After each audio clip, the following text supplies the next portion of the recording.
بسم اللہ الرحمن الرحیم۔ علامت تانیث ہم لوگ پڑھ رہے ہیں، جس میں سے تائے تانیث کے تعلق سے، اس کے بعد الف مقصورہ کے تعلق سے باتیں ہو گئی، اور بھی بہت سی باتیں باقی ہیں لیکن تھوڑا سا چھوڑ کے آگے بڑھیں گے۔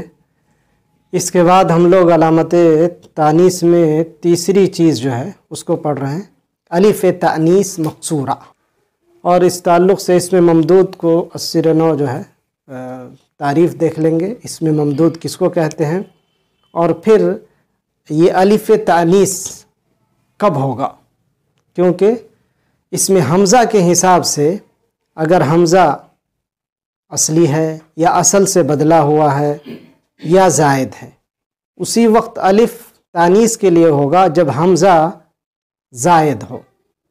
تو حمزہ کی 3 قسمیں آپ کے سامنے درج ہے، ایک ہے کہ حمزہ اصلی ہو، اور دوسری قسم یہ ہے کہ حمزہ واو یا یا سے بدلا ہوا ہو، اور تیسری قسم جہاں پہ الف تانیث کے لیے ہوتا ہے جس حمزے کے ساتھ، وہ یہ ہے کہ حمزہ زائد ہو، اور وہ زائد دو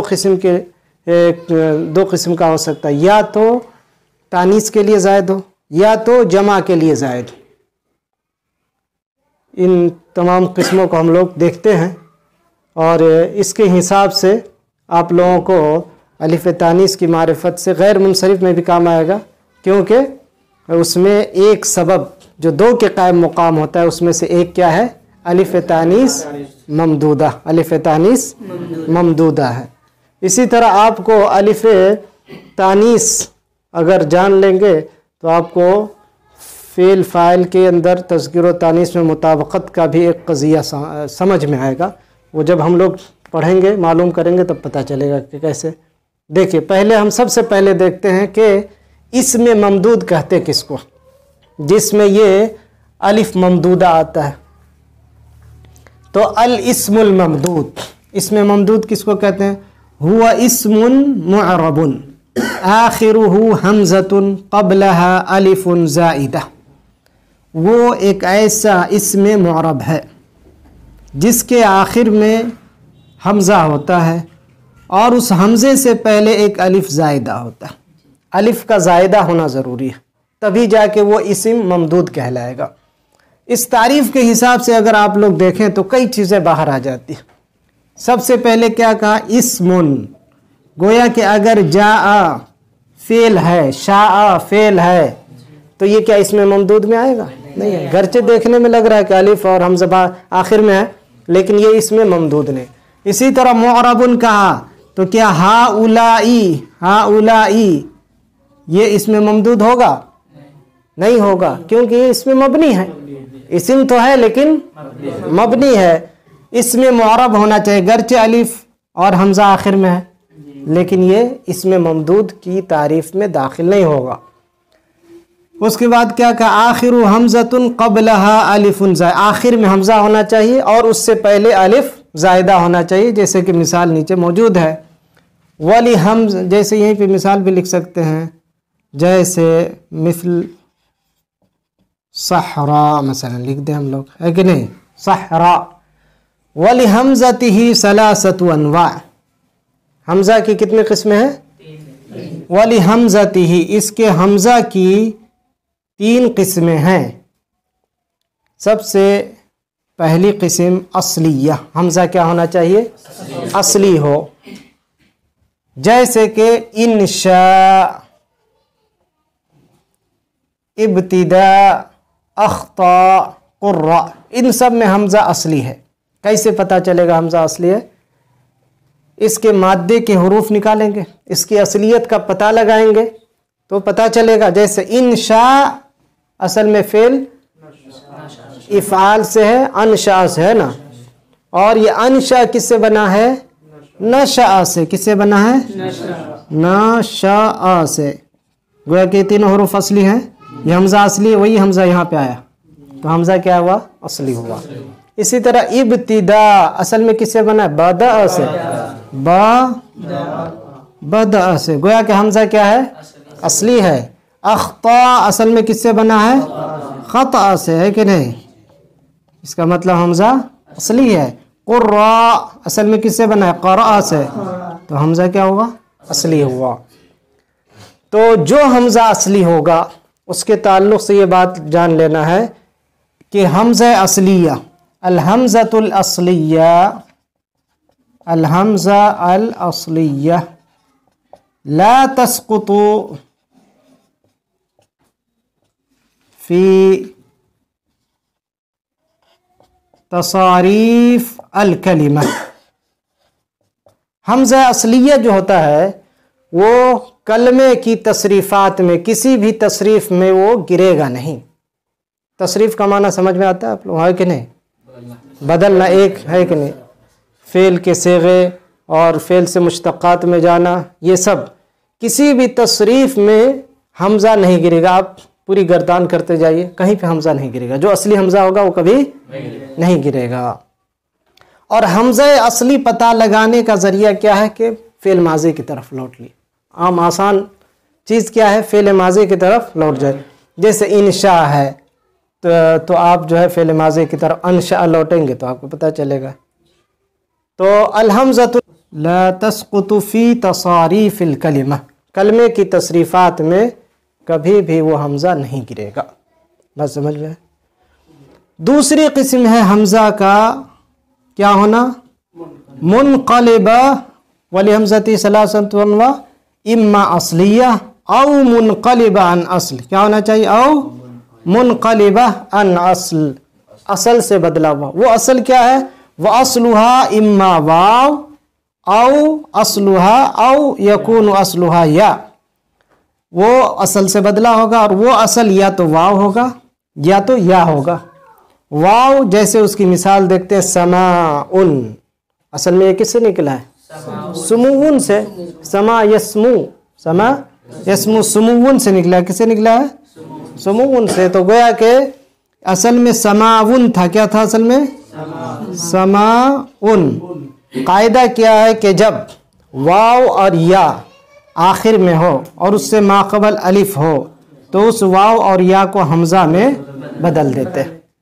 اذا تطرفت الواو او الیا تو وقبلها الف تقلب حمزۃ، یہ جو ہے قاعدہ ہے کہ اگر آخر میں واو ہو یا ہو اور اس سے پہلے ماقبل کیا ہے؟ الف ہو، تو اس کو حمزہ میں بدل دیتے۔ تو اصل میں کیا تھا؟ سما ان تھا۔ اسی طرح دعا ان، دعا ہم لوگ کہتے ہیں، یہ اصل میں کیا ہے؟ دعا یدعو، یعنی دعون سے ہے، اصل میں کیا ہے؟ دا عین واو، اصل یہی نہ ہے؟ تو یہ بھی اصل میں کیا ہے؟ دعا ان، اصل میں حمزہ کیا ہے؟ واو ہے۔ صفا ان، اس کا بھی اصل صفا یصفو، صفا، تو گویا کہ اصل میں کیا ہے؟ واو ہے، یہ صاد فے اور واو، اصل کلمہ یہ ہے، صاد فے اور واو ہے نا۔ تو صفاؤن، اس سب میں کیا ہے؟ واو سے بدلا ہوا ہے۔ کس سے؟ واو سے بدلا ہوا۔ اس میں دیکھیے یا سے بدلا ہوا ہے حمزہ۔ بناؤن، اصل میں کس سے نکلا ہے؟ بنا یبنی، بنا یبنی، تو گویا کہ با ہے، نون ہے اور یا ہے، یہ اصل ہے۔ تو یہ حمزہ اصل میں کیا تھا؟ یا۔ اسی طرح فضاؤن، اصل میں کس سے نکلا ہے؟ فا، ضاد اور یا۔ اسی طرح دماؤن کس سے نکلا ہے؟ دال، میم، یا۔ اسی طرح میناؤن، میناؤن کس سے نکلا ہے اصل میں؟ نون، نون، حمزہ، یا۔ سمجھ میں آ رہا ہے؟ نہ آ یا نہ آ دور ہونا، لیکن اسی سے مینا۔ یہاں پہ دیکھیے صح۔ اب تیسری قسم ہے، اچھا اس کے متعلق جو اصل سے بدلا ہوتا ہے اس کے تعلق سے ایک بات یہ جان لیجئے کہ یہ حمزہ جو اصل سے بدلا ہوتا ہے واو سے یا یا سے، کسی نہ کسی تصریف میں واپس آ جاتا ہے کہ نہیں؟ کیا کہیں گے؟ تعود الحمزۃ المنقلبۃ الى اصلها فی فی بعض التصاریف، فی بعض التصاریف۔ تو یہ جو حمزہ منقلبہ ہوتا ہے وہ کسی نہ کسی تصریف میں کیا واپس آ جاتا ہے۔ جیسے اگر آپ اس سب کی جو ہے بعض تصریفات میں لے جائیں گے تو آپ کو پتہ چلے گا، ہے کہ نہیں؟ تو جیسے ہم نے سما کو یسمو کہا، فعل مضارع میں واپس آ گیا، فعل مضارع میں واپس ہے۔ دعاؤن ہے یدعو کہا تو فعل مضارع میں واپس آ گیا۔ صفا ہے یصفو کہا تو فعل مضارع میں واپس آ گیا۔ اسی طرح بنا یبنی سے فعل مضارع لایا تو واپس آ گیا۔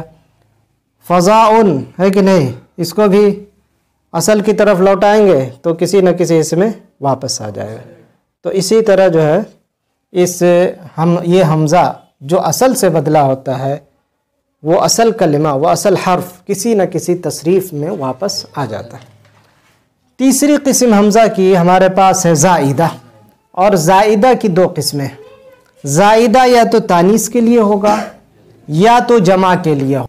زائدہ تانیث کے لیے جو ہوتا ہے اس کے تعلق سے یہ بات آپ سمجھیے کہ سب سے پہلے یہ ہے کہ حمزہ کیا ہونا چاہیے؟ زائدہ۔ مطلب یہ کہ نہ تو وہ اصلیہ ہوگا نہ تو وہ منقلبہ ہوگا۔ مطلب یہ کہ اصل حروف جو مادے کے حروف ہیں اس سے باہر ہوگا، زائد ہوگا۔ جیسے صحرا، صحرا کے اندر سے سواد ح اور را، سواد ہا اور را کے اصل کلمہ ہو گیا، اور یہ دونوں کیا ہو گئے؟ زائد ہو گئے۔ جبکہ اس سب میں دیکھیں گے سما، سین، میم، واو اصل کلمہ، اور یہاں پہ کیا ہے؟ سواد ح اور را اصل کلمہ ہے۔ پتہ لگانے کا آسان طریقہ، زیادہ تر آسان جو ہے وہ یہ ہے کہ اگر الف ممدودہ، یہ الف ممدودہ ہے نا، اس سے پہلے اگر 2 یا 3 حرف، اس سے پہلے اگر 3 حرف آ چکا ہو تو وہ الف کیا ہوگا؟ زائد ہوگا۔ وہ الف کیا ہوگا؟ زائد۔ اور اگر اس سے پہلے 3 حروف نہ آیا ہوا ہو، مثلا 2 حروف، 1 حروف، تو وہ کیا ہوگا؟ الف اصلی ہوگا عام طور پر، لیکن یہ کوئی کلی قاعدہ نہیں، ایک آسانی کے لیے۔ تو صحرا میں دیکھتے ہیں کہ الف کیا ہے؟ زائدہ ہے، الف زائدہ ہے۔ کیوں؟ اس لیے کہ اس سے پہلے سواد ح اور را آ گیا ہے، اور وہ اصلی کلمہ ہو سکتا ہے، اصلی حروف ہو سکتے ہیں۔ تو یہ کیا ہے؟ زائدہ ہے، اور یہ تانیث کے لیے ہوتا ہے کہ نہیں؟ تانیث کے لیے، صفت مشبہ میں یہ تانیث کے لیے ہوتا ہے۔ جیسے جردا، یہ بھی پھٹی ہوئی چادر کو کہتے ہیں جردا۔ صفرا، یہ بھی کیا؟ مؤنث کے لیے۔ خضرا، یہ بھی رنگوں کے نام ہے۔ یہ سب کیا ہے؟ الف زائدہ ہے کہ نہیں؟ الف زائدہ۔ حمزہ جو ہے تانیث کے لیے، سب میں کیا؟ حمزہ تانیث کے لیے زائدہ ہے۔ حمزہ کو بھی کیا کہیں گے؟ زائدہ للتانیث۔ یہاں پہ دیکھیں شعراء، علماء، اس میں بھی اصل میں شین، عین اور را اصل حروف ہیں، اور الف اور حمزہ کیا؟ زائد ہے کہ نہیں؟ تو ہم جو ہے الف کو نہیں دیکھیں گے، ہم ڈائریکٹ کس کو دیکھیں گے؟ حمزہ کو۔ حمزہ کو دیکھتے ہی ہم تعین کریں گے کہ یہ اسم ممدود کس قسم میں داخل ہوگا۔ تو حمزہ کیا ہے؟ زائد ہے۔ علماء، حمزہ کیا ہے؟ زائد ہے۔ اور یہ کیا ہے؟ جمع کا ایک وزن ہے، جمع کے لیے زائد ہوا ہے کہ نہیں؟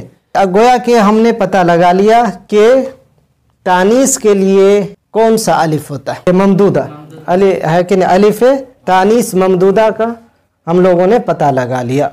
گویا کہ یہ جہاں پہ بھی الف تانیث ممدودہ ہوگا اس کو مؤنث ہم سمجھیں گے، اور فعل فاعل میں مطابقت کے وقت فعل کو مؤنث لائیں گے اگر یہ الف تانیث ممدودہ ہوگا، الف تانیث ممدودہ۔ اسی طرح یہ غیر منصرف بھی ہوگا، کیونکہ یہ ایک سبب 2 کے قائم مقام ہوتا ہے۔ الف تانیث ممدودہ ایک سبب کتنے کے قائم مقام ہوتا ہے؟ 2 کے۔ صرف ایک سبب ہے تو سیدھے غیر منصرف میں یہ دونوں کیا ہو جائے گا؟ غیر منصرف۔ یہ دونوں، یہ بھی شعراء، علماء، اصدقاء، احباء، ہے کہ نہیں؟ یہ سب جمع کے لیے جتنے بھی ہوتے ہیں وہ سب بھی غیر منصرف ہوگا۔ اور یہ تانیث کے لیے ہوتے ہیں وہ بھی غیر منصرف ہوگا. اور یہ سب کیا ہے؟ منصرف ہوگا. یہ سب کیا ہے؟ منصرف. یہ بھی کیا ہے؟ منصرف. یہ بھی کیا ہے؟ کئی ساری چیزیں اس چھوٹے سے بورڈ میں بہت ساری معلومات اس کے اندر موجود ہیں. ایک تو غیر منصرف اور منصرف میں، اور ایک کیا ہے کہ آپ کو مؤنث کی ایک علامت بھی سمجھ میں آ گئی. مؤنث کی ایک علامت بھی سمجھ میں آ گئی. اس میں ممدود بھی آپ نے سمجھ لیا. اس میں ممدود بھی آپ نے سمجھ لیا کہ کس کو کہتے ہیں. وہ اسم معرب جس کے آخر میں حمزہ ہو اور اس سے پہلے الف زائدہ ہو. تو یہ تعریف جو ہے یاد کر کے رکھنا چاہیے. اس تعریف سے فعل ہٹ گیا، اس تعریف سے اسم مبنی ہٹ گیا، تو تعریف ایسے جو ہے محکم ہونی چاہیے. تو بہرحال یہ اگر سمجھ میں آ گیا تو یہیں پہ بات ختم کرتے ہیں، اور آج کے درس کو یہیں پہ ختم کیا جائے. صلی اللہ وسلم علی نبینا محمد.